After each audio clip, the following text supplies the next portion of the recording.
British created Imperial Civil Services to rule India, the famous ICS. ये service आज के IAS की पूर्वज थी.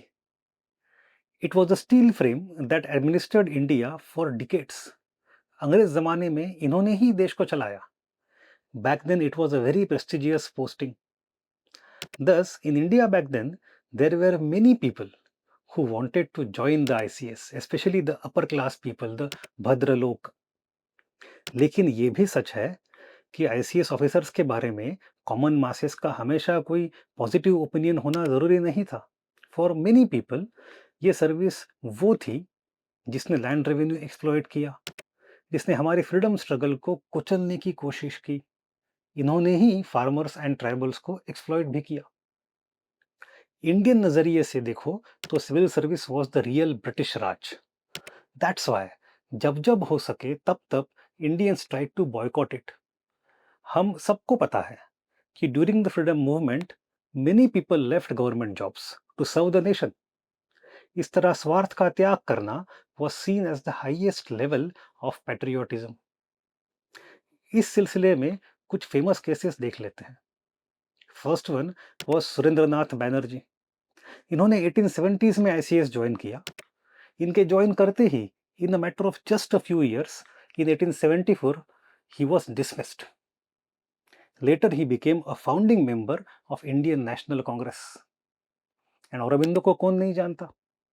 औरबिंदो साहब के फादर ने इनको बचपन में ही लंदन भेज दिया था आईसीएस बनने के लिए. इन 1890s ही क्लियर्ड द रिटन एग्जाम. लेकिन उस समय last stage of exam was compulsory horse riding test. ये वाला स्टेज औरबिंदो साहब ने जानबूझकर फेल कर दिया. He did not simply appear for the exam.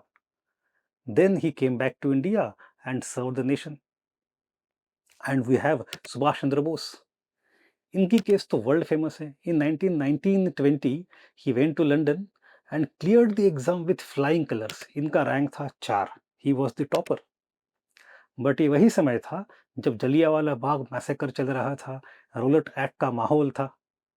So even before joining the post ही resigned and came back to India to serve the country. All of them were able to serve Mother India after leaving the ICS, and we appreciate their dedication and sacrifice. However, back then, it was not the only way to serve India. There were some Indians who joined the civil services, continued to serve in the services, and never resigned. Still, they served Mother India. एक है R.C. Dutt. He qualified for the exam in 1869. In the job, he learnt about revenue operation. He also saw the famines in which millions of Indians died. And once he retired in 1897, उन्होंने उनके experience के आधार पे economic history of India नाम का किताब लिखा, नाम का ग्रंथ लिखा. इसमें he gave details of how British were exploiting India economically. He proved the train of wealth theory, which was proposed by Dadabhai Naoroji.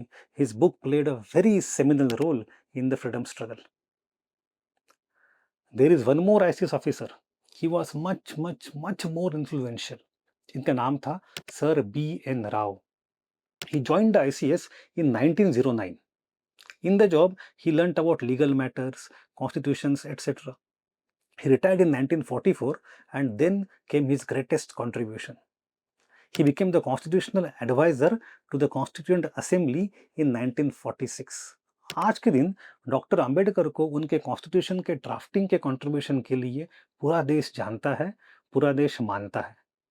लेकिन कॉन्स्टिट्यूशन के बनाने में शायद उतना ही important role sir B.N. Rao का भी रहा है. लेकिन ब्यूरोक्रेट्स जनरली पर्दे के पीछे रह जाते हैं. इन दोनों के अलावे कई और भी हैं, and not only in ICS, even in other civil services in British India. सबसे बड़ा नाम होगा तो शायद वीपी मेनन साहब का होगा. In his childhood he was an indentured labour. Literally he was a child labour.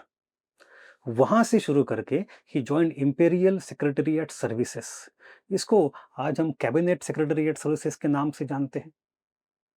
In his career he learned about legal drafting.